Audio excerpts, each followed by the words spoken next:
Have you heard of the caveman that was analytical, measured in his approach, and focused on long-term goals rather than short-term dangers? No? Yeah, me either. That dude didn't live to 12 years old. He's not a caveman, he's a cave boy.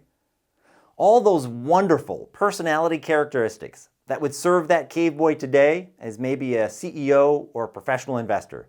But back then, in the face of constant dangers and threats, his highly emotional and act first and then ask questions later buddies survived through dinner when he didn't. And unfortunately for us today, these qualities of patience, analytical thinking, and long-term focus have only been developed recently in our evolution. Check this out. Investing takes certain qualities, such as taking a measured and analytical view, rather than an emotional one. Focusing on long-term goals that may be years or even decades in the future, as opposed to what's happening right now. For all you Trekkies, we are much more like the highly charged Dr. McCoy than we are Dr. Spock. Now, let's have a look at these returns. What this represents are asset classes over a 20-year time period, from 1993 to 2013. This represents their average return each year for those 20 years.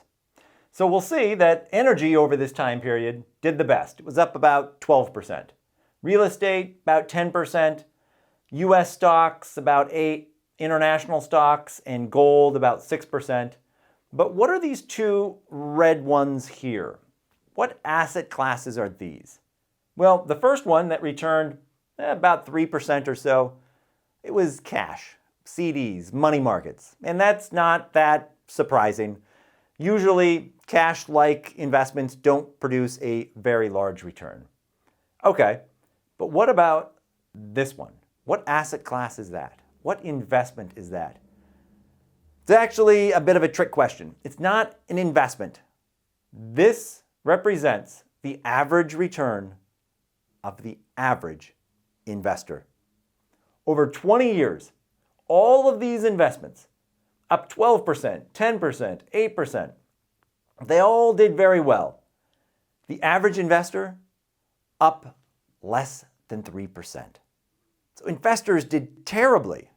It's as if someone took a dollar bill, a $2 bill, $5 bill, $10 bill, and $20 bill, and $100 bill, put them all in a bag, shook it up, handed it to the average investor and said, reach in and grab yourself one bill.